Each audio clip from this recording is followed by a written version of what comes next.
25. Famous black people who hid they were gay until death.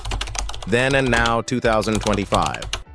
What if some of the most iconic black legends in history were hiding a truth so personal they took it to the grave? Behind the fame, the awards, and the global admiration, 25 groundbreaking figures lived double lives forced into silence by a world that refused to accept them fully. From chart-topping singers to civil rights heroes, their private truths remained locked away. Until now. In this video, Legends of Black Excellence uncovers the powerful and often heartbreaking stories they couldn't tell. Don't just watch, listen, and rethink everything you thought you knew. Which untold story will surprise you the most? Josephine Baker. Josephine Baker's life was a symphony of reinvention, courage, and artistic brilliance. Born in 1906 in St. Louis, Missouri, she escaped the crushing grip of poverty and racism in the United States by fleeing to France in her early 20s. There, she not only became a cabaret sensation, but also one of the most admired black performers in Europe. Her performance in La Revue Negre and her infamous banana skirt act at the Folies Bergère established her as a fearless avant-garde entertainer who defied convention and captivated the world. Yet behind her glittering fame and political activism lay facets of her identity she never made public. Though she married several men and adopted 12 children to form her Rainbow Tribe, a model for racial harmony, Baker also maintained intimate relationships with women. Among the most speculated was her closeness with Mexican artist Frida Kahlo, an association noted in letters and third-party accounts, but never publicly confirmed during her lifetime.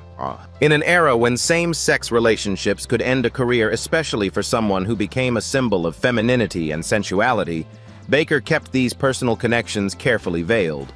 Her private romantic inclinations were often overshadowed by her public heroism. During World War II, she operated as a spy for the French resistance, using her celebrity to gain access to high-ranking officials and smuggle intelligence in her sheet music. After the war, she became a civil rights activist, refusing to perform for segregated audiences in the U.S., and speaking at the March on Washington in 1963 alongside Martin Luther King Jr. Despite her trailblazing achievements, Baker's full identity remained hidden from the public eye. When she died in 1975, she became the first black woman to receive full French military honors, a national hero, yet still misunderstood. Her queerness was never discussed openly during her lifetime, a truth left to be pieced together only after her passing. Today, her legacy is more than the glitz of Parisian stages or wartime valor. It includes the unspoken sacrifices she made as a queer black woman navigating fame, resistance, and reinvention in a world that demanded silence. Richard Pryor. Richard Pryor wasn't just a comedian, he was a cultural force who broke every boundary with unfiltered truth and searing wit. Born in 1940 in Peoria, Illinois, he grew up in a chaotic environment, raised in his grandmother's brothel amidst poverty, trauma, and instability. These early experiences became the raw material for his comedy, where he dissected taboo subjects like race addiction, politics, and personal demons with unmatched candor. His influence reshaped American stand-up, earning him 5 Grammy Awards and the title of one of the greatest comedians of all time. But for all his openness on stage, there were parts of Pryor's life he kept shrouded. Although married 5 times and father to 7 children, Pryor's sexual fluidity only came to light years after his death. During his career, he made cryptic jokes about encounters with men, but they were largely interpreted as comedic exaggeration. It wasn't until Quincy Jones in a 2018 interview mentioned Pryor's romantic relationship with actor Marlon Brando that the truth began to surface. Pryor's widow, Jennifer Lee Pryor, confirmed the revelation, adding that Richard had written openly about his experiences with men in his diaries. He never publicly identified as bisexual or gay, likely due to the time period where homophobia in both mainstream and black communities could have destroyed his career.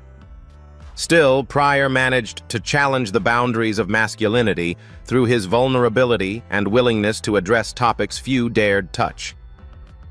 Pryor battled multiple sclerosis for nearly 2 decades before his death in 2005. Despite his failing health, he remained a symbol of unrelenting truth-telling. Yet even as his body gave out, his legacy grew. Only after his passing did the full complexity of his identity emerge, offering deeper insight into a man whose life was both wildly public and intensely guarded. Richard Pryor's legacy is not only in the laughter he gave the world, but in the hidden courage he carried alone. Sylvester James Jr. Sylvester James Jr. burst onto the music scene in the 1970s with a voice and presence that were utterly unforgettable.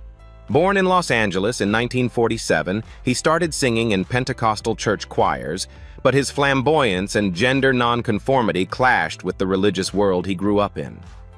It wasn't until he moved to San Francisco, a city embracing queer expression, that Sylvester finally found a space where he could thrive.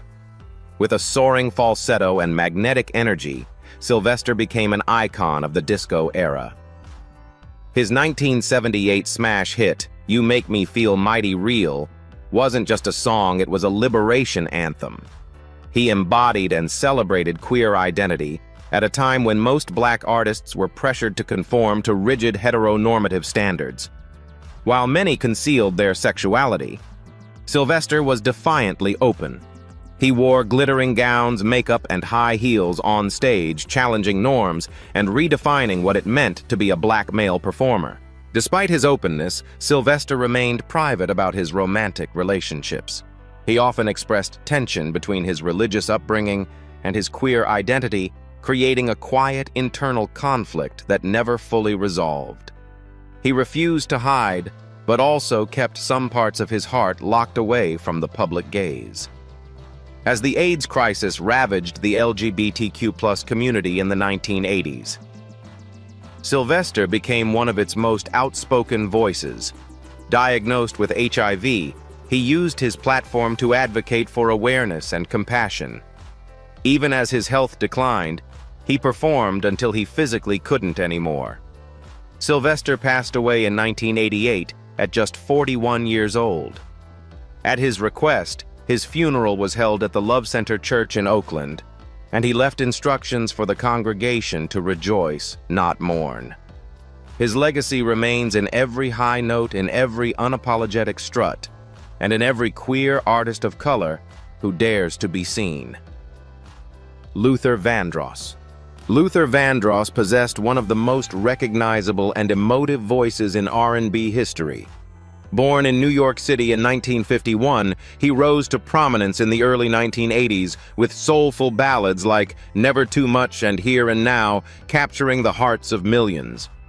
Over his career, he sold more than 40 million records, earned 8 Grammy Awards, and established himself as the definitive voice of romantic yearning and vulnerability. Yet despite his immense fame and public persona as a crooner for women, the man behind the microphone carefully guarded his private world. Throughout his life, Vandross never publicly addressed his sexual orientation. Rumors swirled, but he consistently avoided questions about his romantic relationships. It wasn't until after his death in 2005, following complications from a stroke, that close friends including singer Patti LaBelle and writer Bruce Vilanch confirmed what many had quietly suspected: Luther had lived as a closeted gay man.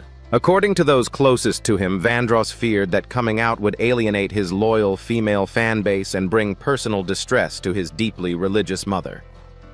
The emotional depth in Vandross's music often mirrored the internal conflict he endured.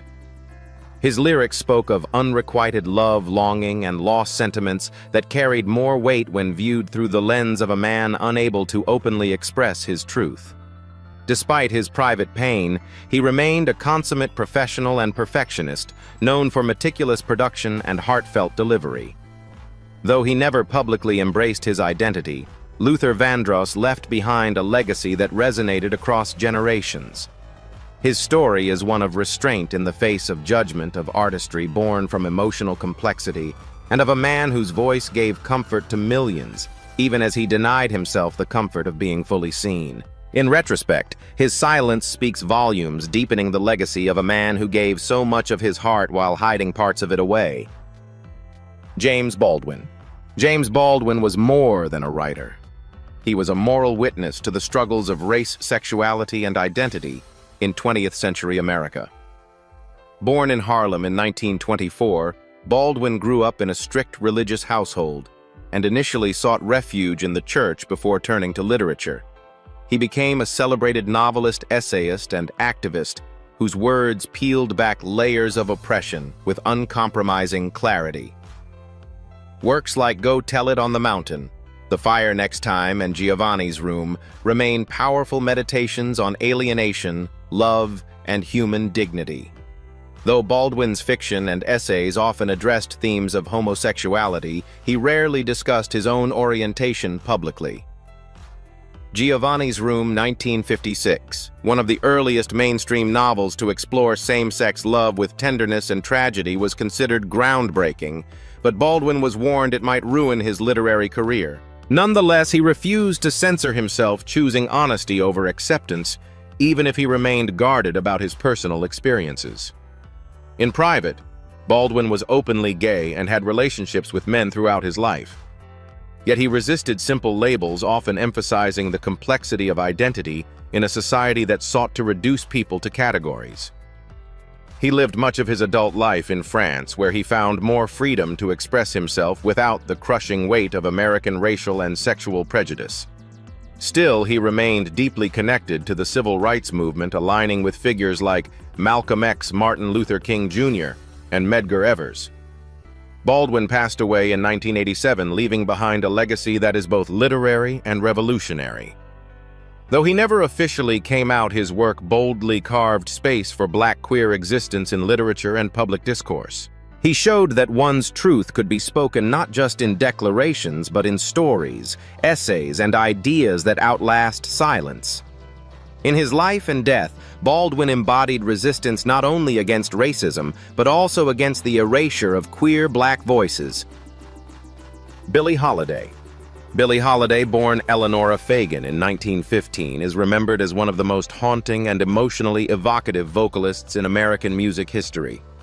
Nicknamed Lady Day, her voice conveyed a raw vulnerability that spoke of both personal anguish and social injustice. With songs like Strange Fruit, a chilling protest against lynching, she became not just a jazz icon, but a cultural symbol of defiance in the face of racial terror. Her artistry, forged in pain and resilience, redefined jazz and blues across generations. Holiday's personal life, like her music, was turbulent and complicated. She endured poverty, childhood trauma abuse, and lifelong struggles with addiction. While she had high-profile relationships with men, including a series of troubled marriages, accounts from friends, fellow musicians, and biographers also suggest that she engaged in romantic relationships with women. She never publicly identified as bisexual, but her private relationships with women, including rumored affairs with actresses Tallulah Bankhead and Jean Dark Davis, were known in her inner circle. Navigating fame in the 1930s and 40s as a queer Black woman was nearly impossible without concealment. Holiday's career was already under attack from law enforcement due to her race drug use and defiant attitude. Openly embracing same-sex love would have added another layer of scrutiny she couldn't afford. Instead, she expressed her depth through music, each performance a reflection of her heartbreak, repression, and quiet strength. Billie Holiday died in 1959 at age 44, handcuffed to a hospital bed, targeted by authorities until her final breath. Her legacy has endured far beyond her short life. The subtle truths about her identity, like her sexuality, emerged in the shadows of her legend, revealed only by those who dared to look beyond the myth. Today, she is celebrated not only for her groundbreaking voice, but also as a symbol of unacknowledged complexity, a queer Black woman whose love, pain, and power transcended her time. Paul Winfield. Paul Winfield, born in 1939 in Los Angeles, left an indelible mark on film and television through his commanding performances and dignified presence. He gained critical acclaim for his role as Nathan Lee Morgan in the 1972 film Sounder, earning an Academy Award nomination for Best Actor, a rare achievement for a Black performer during that era. His portrayal of powerful yet vulnerable characters helped break racial barriers in Hollywood, further solidified by his performance as Dr. Martin Luther King Jr. in the 1978 miniseries King. While Winfield became a household name for his on-screen brilliance, his personal life remained deliberately out of public view. Hollywood in the 1970s and 80s was a place where being openly gay, particularly for black men, meant risking not only career opportunities but also basic safety. As such, Winfield kept his sexuality private, even dating women like co-star Cicely Tyson briefly to deflect suspicion. Yet within his trusted circle, he was known to be gay, and lived for over 3 decades with his partner architect Charles Gillen Jr. Their long-term relationship was kept so discreet that many were unaware of its depth until after both had passed Gillen in 2002 and Winfield in 2004 from a heart attack. The loss of his partner reportedly had a profound emotional effect on him, compounding his own health issues. Unlike many closeted celebrities of his time, Winfield did not engage in public denial. Instead, he simply chose discretion over disclosure. Though he never made headlines for his personal life, Paul Winfield's quiet authenticity and refusal to conform to Hollywood's expectations made him a quiet pioneer. His career, marked by grace and gravitas, lives on in classic performances, while his hidden truth reflects the struggles of countless others forced into silence by the era's prejudice. Today, Winfield is remembered not just for what he gave to the screen, but for what he bore in silence behind it. Nell Carter. Nell Carter's powerful voice and magnetic stage presence made her one of the most beloved entertainers of her era. Born in 1948 in Birmingham, Alabama, she rose from modest beginnings to win a Tony Award in 1978 for her standout role in Ain't Misbehavin', showcasing her immense talent and dynamic vocal range. She later became a household name for her role as Nell Harper in the popular 1980s sitcom Gimme a Break, where her charm, comedic timing, and emotional depth endeared her to millions. Despite her bubbly on-screen persona, Carter's personal life was layered with hardship and complexity. She suffered from diabetes, struggled with substance use, endured multiple miscarriages, and dealt with the pressures of single motherhood. She eventually adopted 3 children, building a non-traditional but loving family in private. Though Carter was twice married to men, her closest and most enduring relationship was with Ann Kasser, her longtime companion, with whom she shared a home in Beverly Hills. This deeply personal partnership remained hidden from the public eye throughout Carter's life. It wasn't until her untimely death from heart disease in 2003 at the age of 54 that the truth surfaced. Her will left her entire estate to Anne and named her the legal guardian of Carter's children, a revelation that confirmed the depth of their bond. The relationship, though never publicly acknowledged, was clearly central to Carter's personal world. In a time when being a black woman and part of the LGBTQ+ community invited both scrutiny and discrimination, Nell Carter chose to protect her privacy rather than fight for visibility. Still, her talent, resilience, and the love she nurtured in silence speak volumes about the challenges queer entertainers faced. Her legacy lives on in every note she sang, every line she delivered, and in the quieter truths that emerged after her final bow. Sherman Hemsley. Sherman Hemsley rose to fame by bringing one of television's most iconic characters to life, George Jefferson, the brash, opinionated businessman in The Jeffersons. With his sharp delivery and unforgettable comedic flair, Hemsley helped redefine the portrayal of black families on television during the 1970s and 80s. The groundbreaking sitcom was one of the first to depict an affluent black family, and Hemsley's fiery performance made him a cultural staple across generations. Off-screen, however, the man behind George Jefferson was remarkably different, soft-spoken, introverted, and fiercely private. Hemsley never married, never had children, and kept his personal life tightly guarded. Rumors about his sexuality followed him throughout his career, but he never addressed them publicly. Instead, he remained focused on his work, maintaining a solitary lifestyle that stood in stark contrast to his larger-than-life television persona. Following his death in 2012 from lung cancer at the age of 74, close friends, including fellow actor Garrett Morris, confirmed that Hemsley had been gay. He had quietly lived as a closeted man for decades, his sexual orientation known only to a small circle of confidants who respected his desire for discretion. His choice to remain silent wasn't rooted in shame, but in a need for self-preservation, in an industry that at the time often penalized actors, especially black men, for being openly queer. Hemsley's story is emblematic of a generation of entertainers who were forced to separate their personal truths from their public identities. While he never came out publicly, his life sheds light on the silent burdens many carried. Today, his work continues to bring joy and laughter, while the quiet truth of his identity reminds us of how much more complex and human our heroes really are. Billy Strayhorn. Billy Strayhorn was one of the most gifted composers, arrangers, and pianists in American jazz history, yet his name is still too often eclipsed by that of his legendary collaborator Duke Ellington. Born in 1915 in Dayton, Ohio, and raised in Pittsburgh, Strayhorn developed a love for music early on. At just 23, he joined Ellington's band, and their partnership produced some of jazz's most enduring classics, Take the A Train, Lush Life, and Chelsea Bridge among them.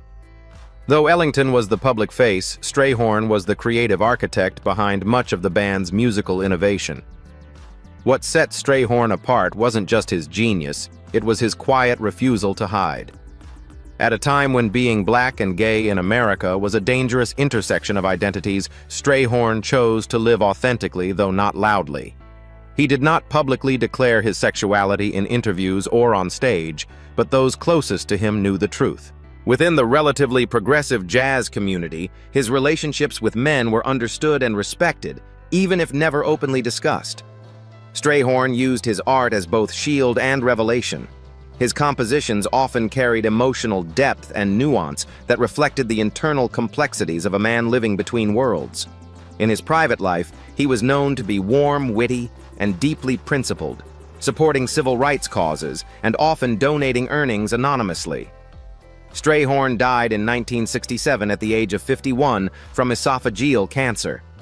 Duke Ellington honored him with the suite, and his mother called him Bill, a moving tribute to a man he once called my right arm, my left arm, the eyes and the back of my head.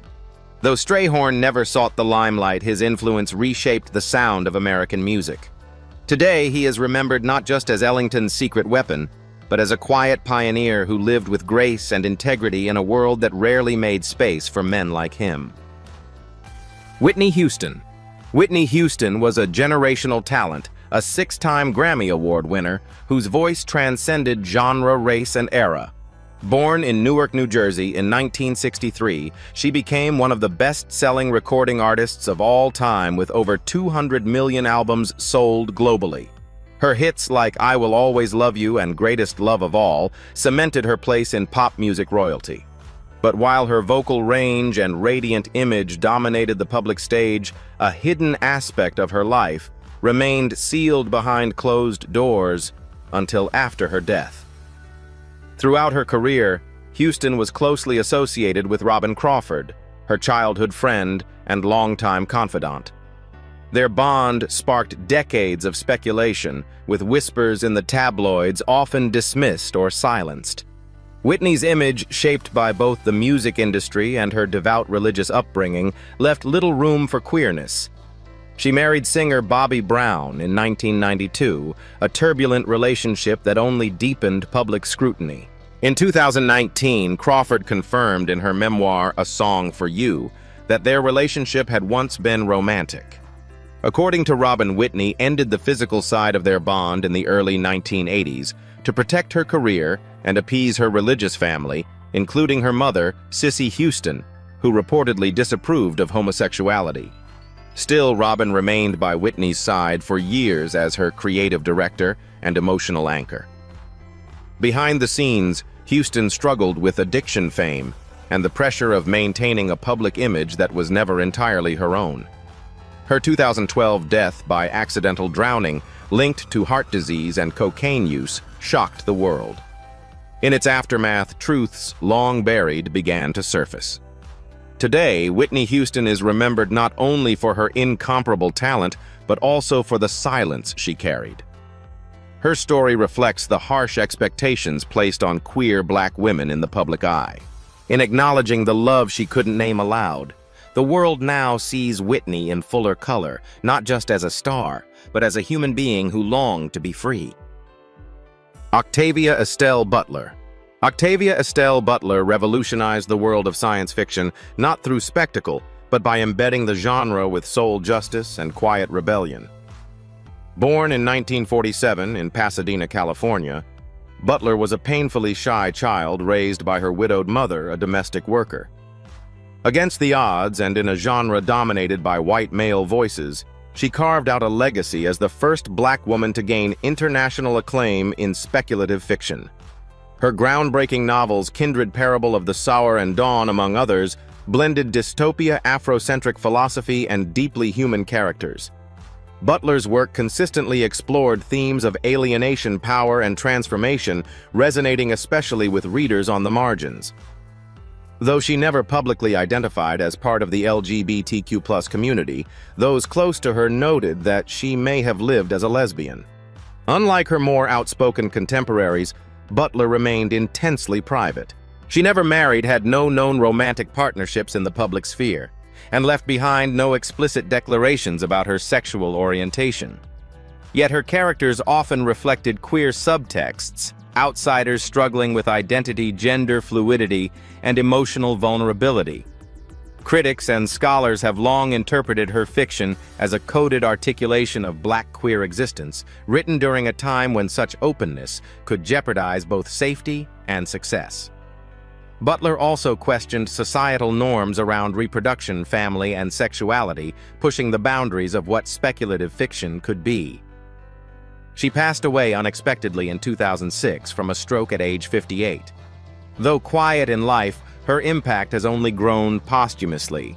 Today, she is revered not only as a literary pioneer, but as a beacon for queer writers of color who saw themselves perhaps for the first time reflected in genre fiction.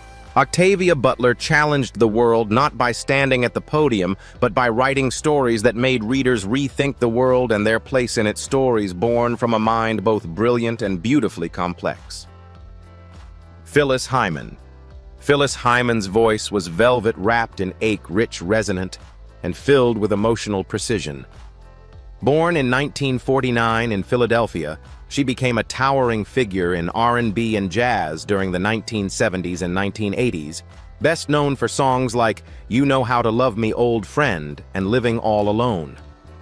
With her statuesque beauty, magnetic presence, and deeply expressive performances, Hyman captivated audiences who were drawn not just to her vocal power, but to the vulnerability behind it. Beneath her poised exterior, however, Hyman battled inner turmoil. She was diagnosed with bipolar disorder and openly struggled with depression throughout her career. These mental health issues, compounded by industry pressures and personal disappointments, led to periods of self-isolation and substance use. Hyman frequently spoke about the emotional toll of fame and the loneliness that shadowed her success. Her romantic life remained largely private during her lifetime. While she had public relationships with men, it was only after her death in 1995 by suicide, just a week before her 46th birthday, that stories began to surface about her long-term companionship with musician Tina Clark. Friends and colleagues later suggested that this relationship had deep romantic significance. Though Hyman never publicly identified as bisexual, those close to her believed her emotional world was far more fluid and complex than what the public saw.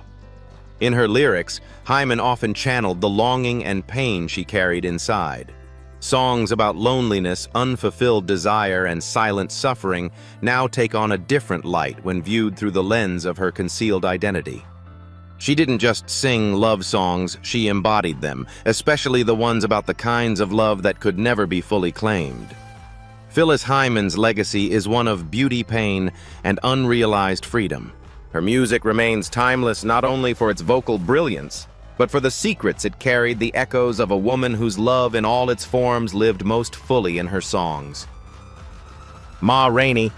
Gertrude Ma Rainey, born in 1886 in Columbus, Georgia, wasn't just a blues singer. She was a cultural force who helped shape the very foundation of American music. Known as the Mother of the Blues, Rainey was among the first black women to record blues songs commercially, beginning in 1923 with Paramount Records. Over the span of her career, she recorded more than 100 songs, blending raw emotion with themes of survival, desire, and working-class struggle. What made Ma Rainey truly groundbreaking, however, wasn't just her musical contributions. It was her unapologetic queerness in an era of rigid moral codes. While she was legally married to a man, her lyrics and stage presence boldly challenged heteronormative expectations. Her 1928 song, "Prove It On Me Blues," is one of the earliest known examples of a mainstream recording that references lesbian desire. "Went out last night with a crowd of my friends. They must have been women, 'cause I don't like no men." Rainey performed in flamboyant outfits, headlined vaudeville circuits, and ran her own traveling show, often mentoring younger artists, including Bessie Smith. She created space not only for women in a male-dominated industry, but also for those who lived outside traditional notions of sexuality. Her openness about same-sex relationships, both in song and in private life, marked her as a revolutionary. Despite her boldness, she still faced the harsh realities of being a queer black woman in early 20th century America. Much of her queerness was erased from historical narratives until scholars and music historians began re-examining her lyrics and lifestyle decades later. Rainey died in 1939, but her legacy continues to thrive in the music of generations who followed. Today, she stands not only as a matriarch of the blues, but as an early beacon for LGBTQ+ representation. Her courage to live authentically on her own terms through her art broke barriers and opened doors for countless artists to embrace their full selves. Bessie Smith. Bessie Smith, born in 1894 in Chattanooga, Tennessee, remains one of the most influential vocalists in American music history. Dubbed the Empress of the Blues, she rose to fame in the 1920s and 1930s with a voice that could move mountains, rich, mournful, and unrelenting in its honesty. Her classic recordings, including Downhearted Blues and Nobody Knows You When You're Down and Out, captured the suffering and resilience of Black America during the Jim Crow era. Smith's talent and commanding stage presence propelled her to stardom. By the mid-1920s, she was the highest-paid Black performer in the country. Her live shows were legendary, and she toured extensively with her own tent show, backed by some of the finest musicians of the time. But beyond the spotlight, Bessie led a life of personal defiance, especially when it came to her sexuality. Although married to Jack G., her relationships with women were an open secret within her inner circle. Numerous accounts describe her romantic entanglements with female chorus girls and performers while on tour. She never identified publicly as bisexual, but her behavior both in her personal life and in some of her bold lyrical choices reflected an authenticity rarely acknowledged in her era. Living openly as a queer Black woman in the early 20th century was dangerous, so Smith kept her truths mostly confined to trusted companions. Still, her quiet defiance challenged the limitations placed upon women in her time. She fought fiercely for creative control, financial independence, and the right to live as she pleased, even when that life included desires society refused to acknowledge. Bessie Smith died tragically in 1937 from injuries sustained in a car accident. For decades, her queerness remained a footnote in her larger story, but today it is seen as a vital part of her legacy. She was not just a musical pioneer. She was a woman who dared to love on her own terms, leaving behind a legacy as bold as her voice and as complex as her truth. Barbara Jordan. Barbara Jordan was a legal mind and political powerhouse who forever changed the landscape of American politics. Born in Houston, Texas in 1936, she broke barriers early and often. In 1966, she became the first Black woman elected to the Texas State Senate since Reconstruction, and in 1972, she made history again as the first Southern Black woman elected to the U.S. House of Representatives. Her eloquence and fierce intellect earned her national acclaim, especially after her iconic speech during the 1974 Watergate hearings, where she defended the U.S. Constitution with unmatched gravitas. Though Jordan never publicly discussed her private life, she lived for over 30 years with her close companion, Nancy Earle, an educational psychologist. While their relationship was described by the media as a friendship, friends and colleagues understood the depth of their connection. Jordan, who was intensely private and deeply focused on public service, kept her personal affairs far from the spotlight, particularly because being a queer black woman in public office during the 20th century could have destroyed everything she had built. Despite battling multiple sclerosis and later leukemia, Jordan remained committed to her principles and public service until her death in 1996. In her final years, Nancy Earle cared for her full-time.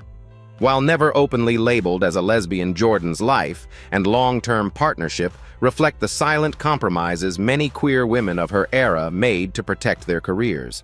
Her legacy today is one of brilliance, integrity, and quiet resilience. Barbara Jordan is remembered not only for her constitutional wisdom and commanding oratory, but also as a figure who likely bore the weight of dual invisibility both as a black woman and as someone who could not safely live out loud. Her story deepens the meaning of representation and reminds us that even the most powerful voices sometimes had to whisper their truths in private. Jackie Moms Mabley. Long before comedy clubs welcomed women or the LGBTQ+ community had public champions, Jackie Moms Mabley was shattering every rule in the book. Born Loretta Mary Aiken in 1894 in Brevard, North Carolina, she reinvented herself as Moms Mabley, a comedic powerhouse whose stage presence mixed irreverence with razor-sharp social commentary. Known for her signature toothless grin, colorful house dresses, and unapologetic humor, she tackled subjects like racism, poverty, and politics at a time when few dared. But offstage, Moms Mabley lived an even more revolutionary life. She was one of the first openly lesbian entertainers in the United States. While she often played the role of a flirtatious older woman chasing younger men in her acts in real life, she had romantic relationships with women and made no secret of it within her community. She reportedly came out in the 1920s, a move virtually unheard of for a black performer, let alone a woman. Despite the rampant homophobia and racism of the era, Mabley carved out a space where she could exist authentically. She performed on the vaudeville circuit, the Chitlin circuit, and eventually became a regular guest on national television programs like The Ed Sullivan Show and the Smothers Brothers Comedy Hour, bringing black female and queer representation into living rooms across America, even if the public didn't know it. Mabley's courage wasn't limited to her sexuality. She was also a survivor of deep personal trauma, including abuse and the loss of several of her children. Yet she turned her pain into punchlines and found empowerment in laughter. She continued performing into her late 70s and passed away in 1975. Today, Moms Mabley is recognized not just as a comedic trailblazer, but as one of the earliest out-queer black entertainers. Her legacy is a masterclass in survival, authenticity, and speaking truth to power even when the world wasn't ready to hear it. Little Richard. Little Richard born. Richard Wayne Penniman in 1932 in Macon, Georgia, wasn't just a musician. He was a seismic force who helped birth rock and roll. With electrifying hits like Tutti Frutti Long, Tall Sally, and Lucille, his wailing falsetto, frenetic piano playing, and flamboyant stage presence captivated audiences and influenced generations of icons, including Prince James Brown and the Beatles. He didn't just push musical boundaries, he obliterated them. Offstage, Little Richard was just as complex. From the beginning of his career, he challenged gender norms with his bold fashion eyeliner, rhinestones, and pompadours that made him instantly recognizable. He spoke openly, albeit inconsistently, about his sexuality. In the 1950s and 60s, he acknowledged his attraction to men, but later in life, especially after religious awakenings, he renounced homosexuality, calling it sinful. These public contradictions often confused fans and obscured the truth of his identity. In truth, Little Richard struggled his entire life to reconcile his sexuality with his deeply held religious beliefs. Raised in a strict Christian household, he would go through periods of renouncing music altogether, devoting himself to ministry before returning to the stage. Yet throughout his career, he never shied away from being flamboyant and androgynous, indirectly giving voice to queer expression in a deeply conservative era. Despite this tension, he never explicitly denied his romantic and sexual relationships with men. Friends, fellow performers, and biographers have confirmed that he lived as a gay man for most of his life, even as he wrestled with internalized homophobia. When he passed away in 2020 from bone cancer at age 87, tributes poured in not just for his music but for his cultural significance. Little Richard was a pioneer in every sense, a queer black man who laid the foundation for an entire genre while never being fully accepted by the mainstream he helped create. His legacy is not just in the sound he invented, but in the courage he embodied even when it came wrapped in contradiction. Bayard Rustin. Bayard Rustin was the brilliant behind-the-scenes architect of the civil rights movement, a man whose intellect, discipline, and moral clarity helped change the course of American history.